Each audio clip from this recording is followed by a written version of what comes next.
مساء الخير أحبتي في الله، إن شاء الله تكونوا كامل بخير وكامل بصحة جيدة يا رب العالمين.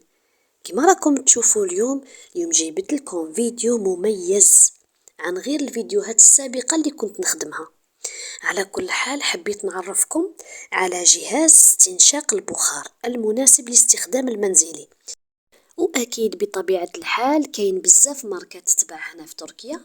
حنا شرينا هذا لقيناه مناسب كما راكم تشوفوا.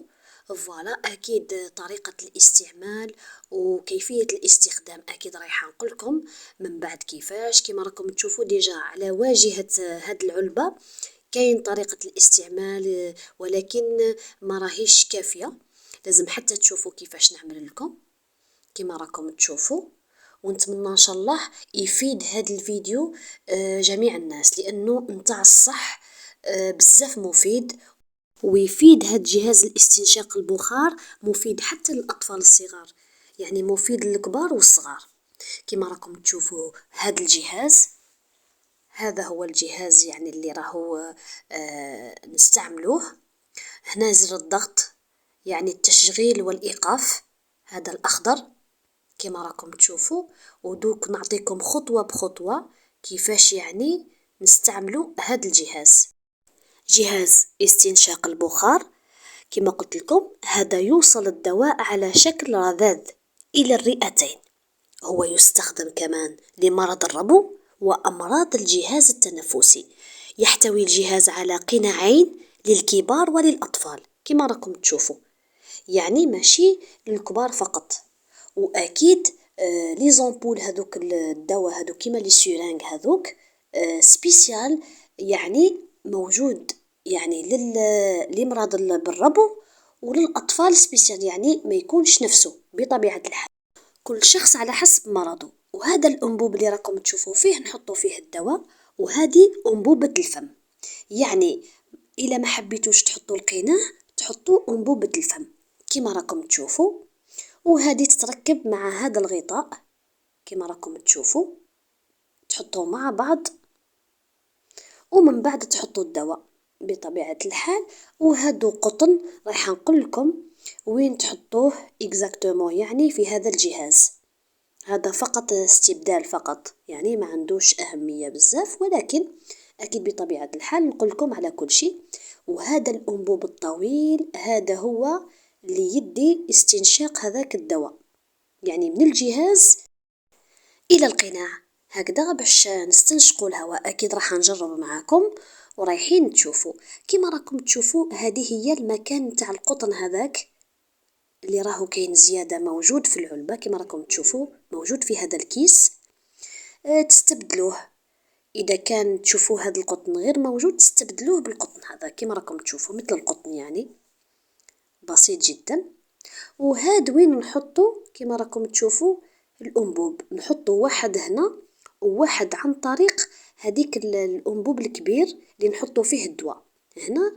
دوك نوريلكم كيفية الاستعمال كما راكم تشوفوا هنا. الطريقة جد سهلة وبسيطة أكيد بطبيعة الحال. فوالا كما راكم تشوفوا هذا هو، تحطوا هذه القطعة مع بعض القطعتين كما راكم تشوفوا، وهنا في الوسط نحطوا الدواء. يجي الدواء هكذا كيما لي سيرانغ معمرين، اكيد كيما قلت لكم على حسب مرض كل شخص، مش تعرب ويروح يعمل لك اي شخص، لا، على حسب مرض كل شخص. وانا قلت لكم راهو يفيدكم بزاف، لانه خصوصا للاطفال اللي يكون عندهم صدرهم بزاف هكذا يكحوا بزاف وضيق في التنفس، تروحوا لافارماسي تقول له انا عندي هذا الجهاز استنشاق البخار، ويعطيك على قد عمر الولد الصغير، ويعطيك على حسب المرض اللي عنده، مثلا الإنسان اللي عنده مرض الربو إلى غير ذلك. يعني مش تعملوا الدواء من راسكم، أكيد بعد استشارة الطبيب المختص أو استشارة أكيد الصيدلاني بطبيعة الحال. هنا كما راكم تشوفوا حطيته لكم، وهنا لكم الاختيار، تحبوا تحطوا القناع أو تحطوا أنبوبة الفم، هذه اللي راكم تشوفوا فيها كما حبيتوا نتوما، راهو نفس الشيء. وكما شفتوا موجود قناعين للكبار وللأطفال الصغار. وهنا رايحة نوري لكم طريقة الاستعمال أكيد بطبيعة الحال شفتوا واش كاين موجود هنا. كما راكم تشوفوا هاد الأنبوب الطويل اللي شفتوه في الأول نحطوه كما راكم تشوفوا في هاد العلبة اللي نحطو فيها الدواء. يعني الأول نحطوه هنا كما راكم تشوفوا في هاد الجهاز، والثاني تحت العلبة بهذا الشكل وبهذه الطريقة كما راكم تشوفوا. ومن بعد من فوق نفتحوه بطبيعة الحال ونحطو الدواء. كما قلنا لكم الاختيار في الأقنعة أو أنبوبة الفم، يعني لكم الاختيار كما حبيتو، حنا فقط باش نوري لكم كيفاش.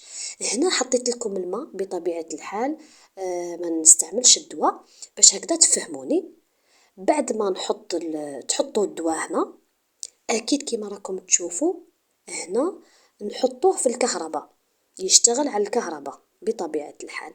فوالا كما راكم تشوفوا هنا دوك نحطه لكم في الكهرباء وتشوفوا كيفاش البخار كيفاش راهو يعني يخرج منه. كما راكم تشوفوا هنا راني رايحه نوصلو بالكهرباء، نضغط هنايا على زر التشغيل، وهنا شوفوا كيفاش البخار كيفاش راهو يخرج. وهنا كما راكم تشوفوا بعد ما نحطوا المحلول الطبي الخاص ثم نضع القناع على الرأس جيدا وبإحكام. بعدها نقوم بتشغيل الجهاز بالضغط على الزر الأخضر الموجود هنا كما راكم تشوفوا، وهنا تستنشقوا لمدة معينة من الوقت. ونتمنى ان شاء الله تكونوا استفدتوا من هذا الجهاز، وما تنسونيش ديما نقولكم بلايكاتكم وتشجيعاتكم وتعليقاتكم اللي ديما تفرحني وتشجعني. ان شاء الله تكونوا استفدتوا من هذا الفيديو. دمتم في رعاية الله وحفظه، في امان الله.